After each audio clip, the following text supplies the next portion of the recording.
ओम नमो भगवती वासुदेवाय नम। नमस्कार बंधुगण आपण मानकु आम यूट्यूब चैनल को स्वागत।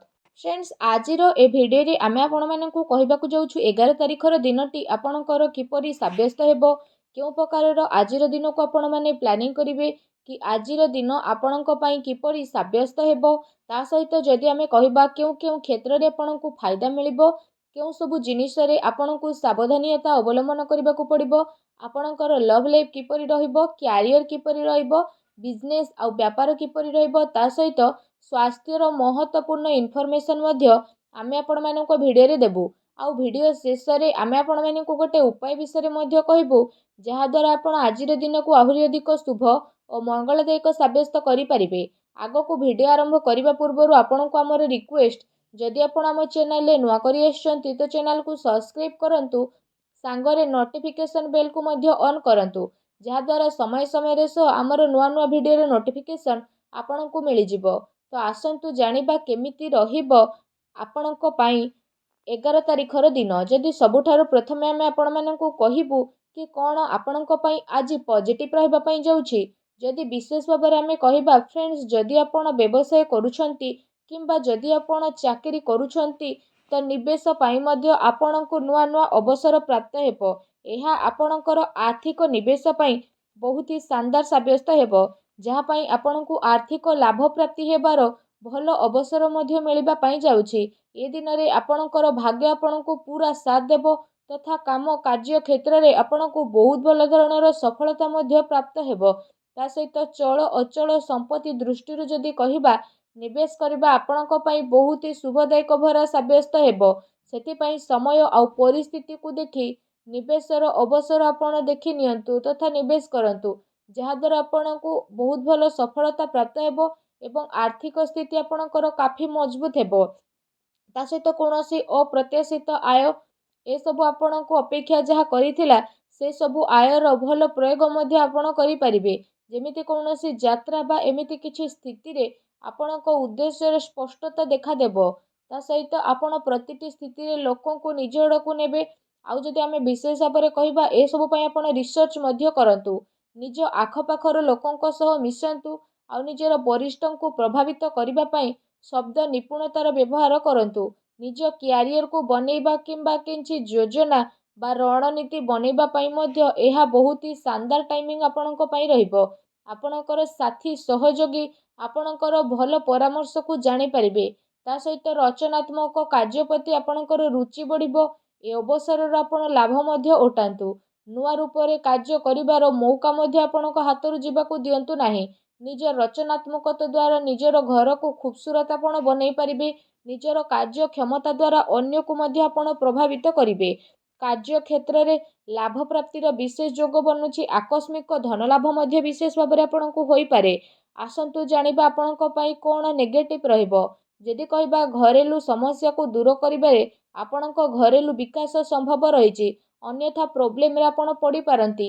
आपण निजे निजे ऊपर भरोसा करंतु, घर परिवार सदस्यों ऊपर भरोसा करंतु, कौनसी अन्य व्यक्ति ऊपर आदौ भरोसा करंतु नाही। अनावश्यक टाइम आपणकर बर्बाद होई पारे। ता सहित पारिवारिक स्थिति चिंतापूर्ण रहिबो, जहा द्वारा घरे परिवर्तनशील माहौल देखिबा पई मिलिबो। हेतिपई घर परिवारर आपसिक सामंजस्य बनै रखिबा पई चेष्टा करंतु तथा जणे आउ जनको ऊपर भरोसा करिकि कौनसी बेमिति काम करंतु नाही, जहा द्वारा परे आपणको प्रोब्लेम रे पड़िबा पई परि पारे। माता पितांको संबंध मधुर बनैकी रखिबा पई ट्राई करंतु। एमिति व्यक्तिंको पाखकु जांतु जहांको आपणको जरूरत रहिछि, जेमिति आपणकर भाई भौणी माता पिता किंबा पड़ोसी, सेमानंको आपण शांति प्रदान करंतु। ए टाइमिंग सांसारिक तथा वैवाहिक मामला रे ध्यान केंद्रित करिबार नुह, अर्थात आपण निजर दृष्टिकोण को बदलैबा एवं नुआ विचार को सम्मान देबार आवश्यकता रहिछि। बहुत ही लोक आपणको द्वारा केते सारा स्थिति आनी पारंती। एहा द्वारा आपणकर अधिकतर टाइम मल्टीटास्किंग रे व्यतीत हेबो। बस एहा को आपण करिके रखंतु जहा आपण करूछंती, आउ आपणको शीघ्र ही विशेष भाबरे सफलता मिलिबो। ता सहित जणे आउ जनकू सपोर्ट करिवे। आउ आपणको परिवार रे खुशीर माहौल मध्य विशेष भाबरे देखिबा पई मिलिबो।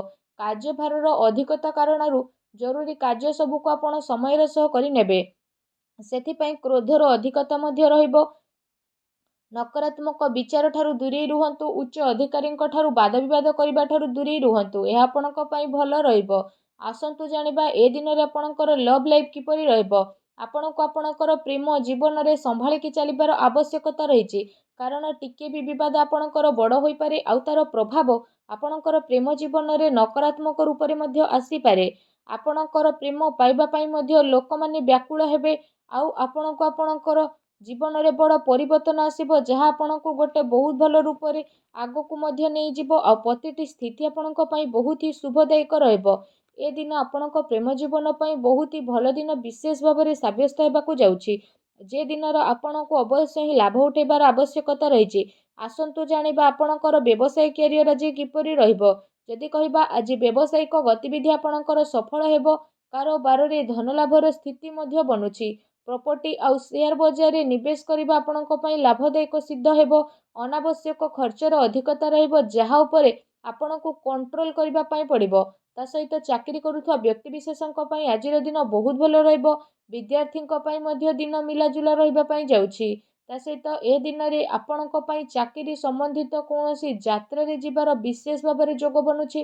କୋର୍ଟ କଚେରୀ ସମ୍ବନ୍ଧିତ କୌଣସି ଭଲ ଖୁସି ଖବର ମଧ୍ୟ ଆପଣଙ୍କୁ ପ୍ରାପ୍ତ ହୋଇପାରେ। ତା ସହିତ ଯଦି କହିବା ଯେଉଁ ଲୋକମାନେ ସରକାରୀ କ୍ଷେତ୍ରରେ ଚାକିରି କରୁଛନ୍ତି, ତ ସେମାନଙ୍କୁ ଶୀଘ୍ର ହିଁ ସରକାରୀ ବାହନ ଅଥବା ଘରର ସୁଖ ମିଳିପାରେ। ଆପଣଙ୍କର ଆମଦାନୀରେ ବହୁତ ଭଲ ଲାଭ ପ୍ରାପ୍ତିର ବିଶେଷ ଭାବରେ ଏ ଟାଇମରେ ଯୋଗ ମଧ୍ୟ ବନୁଛି। ସମୟ ଆପଣଙ୍କର କ୍ୟାରିୟର ପାଇଁ କାଫି ଅନୁକୂଳ ରହିବ ଆଉ ଆପଣଙ୍କୁ ସରକାରୀ କ୍ଷେତ୍ରରେ ମଧ୍ୟ କାଫି ଫାଇଦା ପ୍ରାପ୍ତ ହେବ। ଆପଣଙ୍କୁ ଆପଣଙ୍କ କାର୍ଯ୍ୟର ଲିଷ୍ଟ ସ୍ୱୟଂ କରିବା ପାଇଁ ପଡ଼ିବ, ଯାହାଦ୍ୱାରା ଆପଣ ଖୁସି ରହିବେ। ତା ସହିତ ବେରୋଜଗାର ବ୍ୟକ୍ତିଙ୍କୁ ରୋଜଗାରର ନୂଆ ଅବସର ପ୍ରାପ୍ତ ହେବ। ବ୍ୟାପାର ଧନ୍ଦାରେ ଭଲ ଲାଭର ସ୍ଥିତି ମଧ୍ୟ ବନୁଛି, କିନ୍ତୁ ଅନାବଶ୍ୟକ ଖର୍ଚ୍ଚର ଯେହେତୁ ଅଧିକତା ରହିବ, ତେଣୁ ସାବଧାନ ରୁହନ୍ତୁ। ଆସନ୍ତୁ ଜାଣିବା ଆପଣଙ୍କର ସ୍ୱାସ୍ଥ୍ୟ କିପରି ରହିବ। ଫ୍ରେଣ୍ଡସ୍, ଆପଣଙ୍କୁ କୌଣସି ପ୍ରକାରର ସ୍ୱାସ୍ଥ୍ୟ ସମ୍ବନ୍ଧିତ ଗମ୍ଭୀର ସମସ୍ୟାର ବିଶେଷ ଭାବରେ ସାମ୍ନା କରିବାକୁ ପଡ଼ିପାରେ। ଏଥିପାଇଁ କୌଣସି ପ୍ରକାରର ସ୍ୱାସ୍ଥ୍ୟ ସମ୍ବନ୍ଧିତ ସମସ୍ୟା ଆସିବା କାରଣରୁ ସମୟ ପୂର୍ବରୁ ଉପଚାର କରିବା ଆପଣଙ୍କ ପାଇଁ ଅତ୍ୟନ୍ତ ଆବଶ୍ୟକ ରହିଛି, ଯାହାଦ୍ୱାରା ସମୟ ଥାଉ ଥାଉ କୌଣସି ପ୍ରକାରର ପ୍ରୋବ୍ଲେମ୍ ଆପଣଙ୍କର ନ ହେଉ, ତେଣୁ ସାବଧାନ ରୁହନ୍ତୁ। ଏଥିପାଇଁ ଆପଣ ଆପଣଙ୍କର ଖାଦ୍ୟ ପାନ ଉପରେ ବିଶେଷ ଧ୍ୟାନ ଦିଅନ୍ତୁ। ତା ସହିତ ନିଜ ସ୍ୱାସ୍ଥ୍ୟକୁ ଆହୁରି ଅଧିକ ଭଲ ରଖିବା ପାଇଁ ଆପଣ ପ୍ରତ୍ୟେକ ଦିନ ଯୋଗ କରନ୍ତୁ, ବ୍ୟାୟାମ କରନ୍ତୁ ଏବଂ ସୁସ୍ଥ ରୁହନ୍ତୁ। ଆସନ୍ତୁ ଜାଣିବା ଏ ଦିନରେ ଆପଣଙ୍କ ପାଇଁ କ'ଣ ବିଶେଷ ଉପାୟ ରହିଛି। ଏ ଦିନରେ ଆପଣ ସ୍ନାନ ଆଦି କରିସାରିବା ପରେ ବିଶେଷ ଭାବରେ ଗୋଟେ ଧାଗାରେ 4ଟି ଲଙ୍କାକୁ ବାନ୍ଧନ୍ତୁ ଓ ତା ଉପରେ ଗୋଟେ ଲେମ୍ବୁକୁ ବାନ୍ଧନ୍ତୁ ଓ ତାକୁ ଆପଣ ନିଜ ଘରର ମୁଖ୍ୟ ଦ୍ୱାରରେ ଟାଙ୍ଗି ଦିଅନ୍ତୁ। ଏହାଦ୍ୱାରା ଘରର ନକାରାତ୍ମକ ଶକ୍ତି ସବୁ ବିନାଶ ହେବ, ଶୁଭ ଫଳ ପ୍ରାପ୍ତ ହେବ ଏବଂ ଆପଣ ଗରିବ ଲୋକଙ୍କୁ କିଛି ନା କିଛି ଆଜି ଖାଇବାକୁ ଦିଅନ୍ତୁ। ଦେଖିବେ ଦିନଟି ଆପଣଙ୍କ ପାଇଁ ବହୁତ ଭଲ ରହିବ। ଆଜିର ଭିଡ଼ିଓଟି ଆପଣଙ୍କୁ କେମିତି ଲାଗିଲା କମେଣ୍ଟ କରିକି ଜଣାନ୍ତୁ। ଚ୍ୟାନେଲରେ ନୂଆ ଆସିଥିଲେ ଚ୍ୟାନେଲକୁ ସବସ୍କ୍ରାଇବ୍ କରନ୍ତୁ। ଧନ୍ୟବାଦ।